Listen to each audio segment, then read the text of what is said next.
Hello students, आज हम discuss करेंगे कि स्ट्रक्चर क्वेरी लैंग्वेज के अंदर ज्वाइनिंग क्या होती है। Joining is use to combine the rows from multiple tables. जब आपके पास मल्टीपल टेबल्स होते हैं और आपने उन मल्टीपल टेबल्स को आपस में कंबाइन करना हो या उन मल्टीपल टेबल्स में से एक ही वक्त में डाटा को एक्सेस करना हो तो उस वक्त आप ज्वाइनिंग का इस्तेमाल करते हैं। A join created a temporary table with all retrieved columns from the table specified in the join। कि ज्वाइन के ज़रिए आप जो टेबल चूज़ करेंगे वो उन तमाम टेबल्स में से तमाम रोज़ को लाकर आपस में कंबाइन कर देगा। एग्जाम्पल से समझते हैं।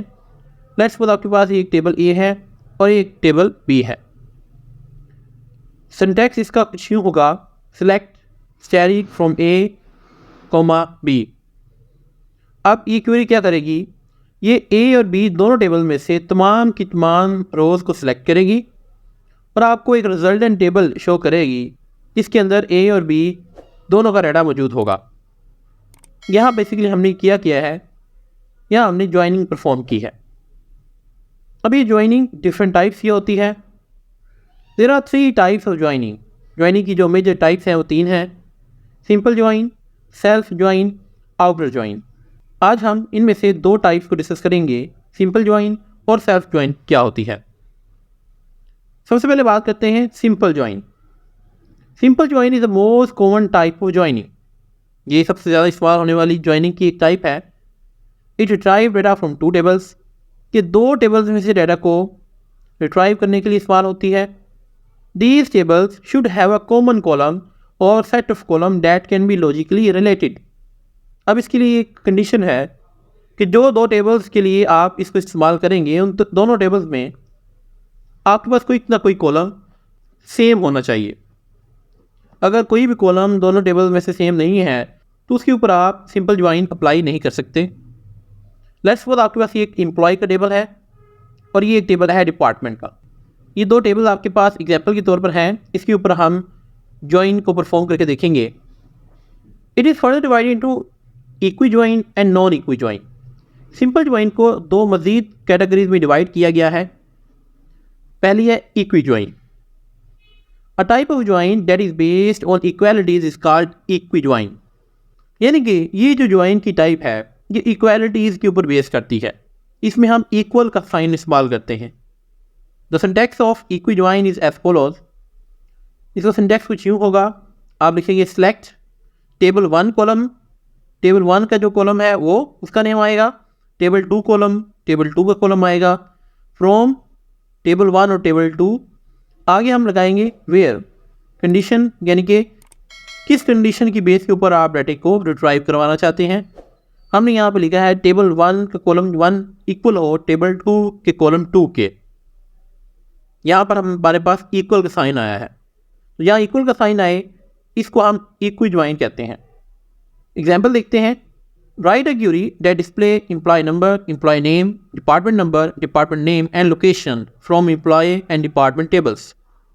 ये हमारे पास एग्जाम्पल है जिसकी हमने क्यूरी लिखनी है कि हमने एम्प्लॉय और डिपार्टमेंट के टेबल में से ये तमाम कॉलम्स को एब्स्ट्रैक्ट करना है। तो इसकी क्यूरी लिखते हैं। इसकी क्यूरी हमारे पास कुछ इस तरह से होगी। सिंटैक्स अगर आपने गौर से देखा है, सिंटैक्स अगर आपने गौर से समझा है तो उसी सिंटैक्स को हम यहाँ पर इम्प्लीमेंट करेंगे। हमने लिखा सिलेक्ट, आगे हमने लिखा एम्प्लॉय डॉट एम्प्लॉय नंबर कि एम्प्लॉय के टेबल में से एम्प्लॉय नंबर वाला कॉलम ले लो, ये वाला कॉलम। आगे हम लिखते हैं employee dot employee name, employee के टेबल में से एम्प्लॉय नेम वाला कॉलम भी ले लो। एम्प्लॉय डॉट डिपार्टमेंट नंबर और एम्प्लॉय के टेबल में से डिपार्टमेंट नंबर वाला कॉलम भी ले लो। 3 कॉलम इस टेबल में से आ गए। आगे लिखता है डिपार्टमेंट डॉट डिपार्टमेंट नेम, यानी कि डिपार्टमेंट के टेबल में से ये डिपार्टमेंट नेम वाला कॉलम ले लें और डिपार्टमेंट डॉट लोकेशन और इस डिपार्टमेंट वाले टेबल में से ये लोकेशन वाला कॉलम भी ले लें। ये 5 हमने कॉलम्स ले लिए। फ्रॉम एम्प्लॉय और डिपार्टमेंट, एम्प्लॉय और डिपार्टमेंट के टेबल में से where employee dot department number is equal to department dot department number. यहाँ पर आपका एम्प्लॉय का ये वाला कॉलम और डिपार्टमेंट का ये वाला कॉलम इक्वल है। अब ये क्वेरी क्या करेगी, जो रोज़ की वैल्यूज़ इस कॉलम के अंदर इक्वल होंगी उनको रिजल्ट्स में शो करवा देंगे। यानी इसका रिजल्ट कुछ इस तरह से आएगा किस तरह से? अगर आप देखें ये एम्प्लॉय टेबल की पहली रो A20 इसकी पहली रो से मैच करती है, तो हमने यहाँ पर पहली रो क्या लिखी?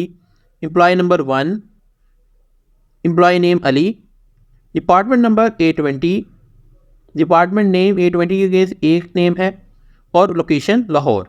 ये आपकी वैल्यू आ गई। इसी तरह से सेकंड रो अगर आप देखें तो सेकंड रो की वैल्यू A30 से मैच कर रही है, ये भी आ जाएगी। थर्ड रो A40, ये भी A40 के साथ मैच कर रही है, ये भी आ जाएगी। फिफ्थ रो A50, ये भी डिपार्टमेंट नंबर के साथ मैच कर रही है, तो ये भी आ जाएगी। अब यहाँ पर इसके अलावा कोई भी रो नहीं है। इट मीन्स आपकी इन दोनों टेबल में से सिर्फ एक रो शो नहीं हुई, और वो है ये वाली डिपार्टमेंट के अंदर A60 वाली। और उसकी वजह यह है कि वो इस जो कंडीशन हमने लगाई है वो कंडीशन फुलफ़िल नहीं करती। तो इस तरह से आप अपनी कंडीशन की बेस के ऊपर ज्वाइन परफॉर्म कर सकते हैं। इसको आप कहते हैं इक्वी ज्वाइन। सेकेंड टाइप आपके पास है non equi join. A non-equi join specifies a relationship between columns of different tables by using a relational operator greater than, less than, greater than equal to, less than equal to और less than greater than, other than equal। कि इसके अंदर हम equal के अलावा जब आप बाकी साइंस का इस्तेमाल करते हैं तो उसको आप नॉन इक्वी ज्वाइन कहते हैं। जिस तरह अभी हमने एग्जाम्पल देखी इक्वी ज्वाइन की, उसके अंदर हम इक्वल का साइन इस्तेमाल करते हैं। यहाँ पे हम इक्वल के अलावा जब बाकी आपके पास रिलेशनल ऑपरेटर्स हैं उनका हम इस्तेमाल करते हैं। एग्जाम्पल देखते हैं। Write a query that display employee name, salary from employee table and grade from salary grade table of those employees whose salary of employee table is between low salary and high salary of salary grade table। ये हमारे पास एक statement है जो कि एक complex statement है। इसकी हम क्यूरी राइट करेंगे। तो स्टार्ट करते हैं। इसकी क्यूरी कुछ इस तरह से होगी, इसको समझें। सबसे पहली स्टेटमेंट हमारे पास है सिलेक्ट। आगे हमने वो तमाम के तमाम कॉलम्स लिखेंगे जो हमने सिलेक्ट करने हैं। ये हमें उसने स्टेटमेंट के अंदर बताया हुआ है कि सबसे पहले आपने एम्प्लॉय के टेबल में से एम्प्लॉय नेम सेलेक्ट करना है, फिर आपने एम्प्लॉय के टेबल में से सैलरी वाला कॉलम सेलेक्ट करना है, एम्प्लॉय डॉट सैलरी। फिर आपने सैलरी ग्रेड के टेबल में से ये ग्रेड वाला कॉलम सेलेक्ट करना है फ्रॉम, इनमें से दो टेबल्स ने दिए हैं, एक एम्प्लॉय का टेबल, एक सैलरी ग्रेड का टेबल। आगे उसने लिखा है ग्रुप बाय।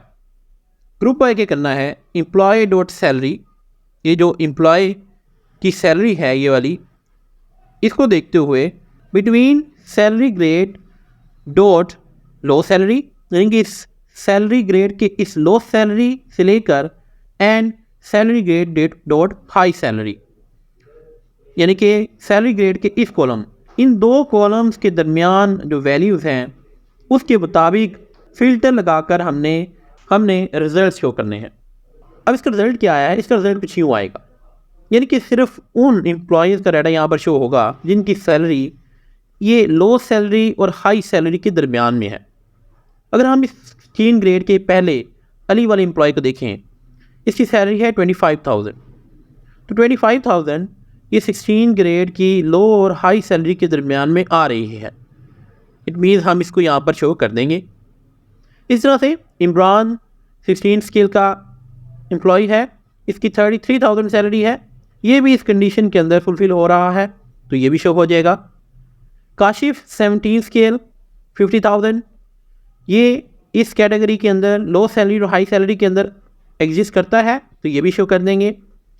रिजवान, अब इसका ग्रेड 17 है लेकिन इसकी सैलरी है 55,000।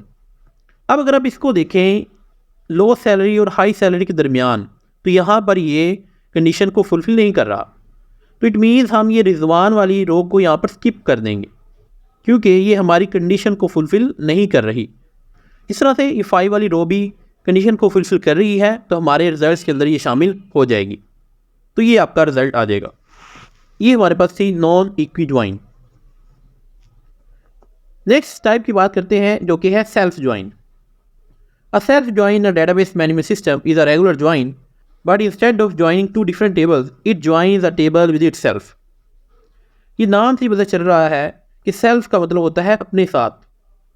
जब कोई एक टेबल अपने साथ ही ज्वाइन बनाता है उसको आप कहते हैं सेल्फ ज्वाइन।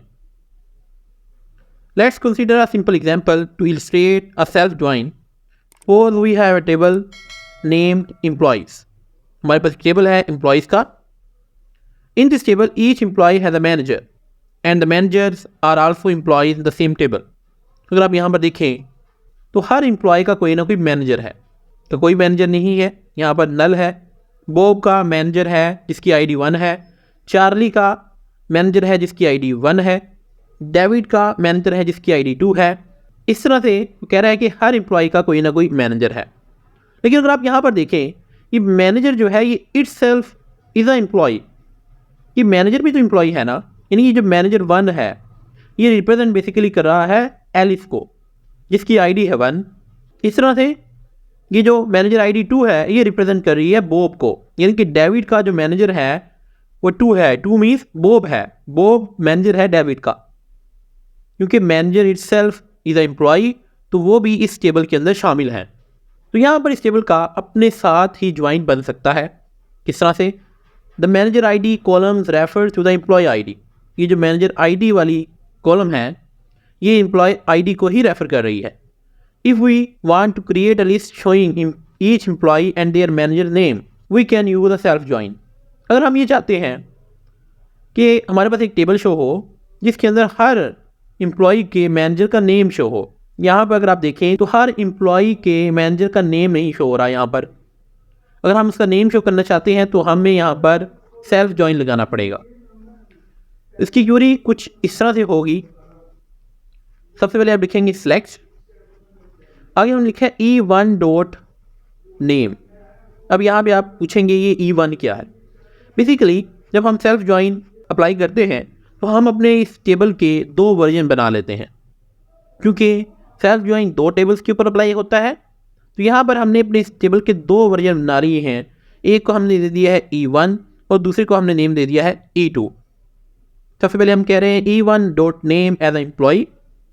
पहला टेबल हम एम्प्लॉय के तौर पर ले रहे हैं और E2 dot name as a manager, और दूसरे टेबल को हम एज अ मैनेजर के तौर पर ले रहे हैं। फ्रॉम एम्प्लॉयज E1 के डाटा कहाँ से एक्सट्रैक्ट करना है? E1 से डाटा को एक्सट्रैक्ट करना है। लेफ़्ट ज्वाइन हम इस्तेमाल करते हैं जो अपने तमाम की तमाम रोज़ को शो करना हो। ये कीवर्ड है, ये हम ज्वाइन के अंदर इस्तेमाल करते हैं। Employees E2 on E1 dot manager ID is equal to E2 dot employee ID। कि जो मैनेजर ID है E1 की इसकी ये इसी टेबल की एम्प्लॉय ID को आपस में इक्वल दे करके हमें रिजल्ट डिस्प्ले करो। तो यहाँ पर नेक्स्ट वो एक्सप्लेन कर रहा है कि E1 और E2 क्या है। अभी मैं आपको बता चुका हूँ कि E1 और E2 बेसिकली अलाइसिस हैं एम्प्लॉय टेबल के। E1 रिप्रेजेंट कर रहा है एम्प्लॉय को और E2 रिप्रेजेंट कर रहा है मैनेजर को। The left join is use to include all employees. कि लेफ्ट ज्वाइन का जो वर्ड है वो हम इसलिए इस्तेमाल करते हैं जब हमने तमाम एम्प्लॉयज़ को यानी तमाम रोज़ को यूज़ करना हो। The condition E1 dot manager ID is equal to E2 dot employee ID matches each employee with their manager.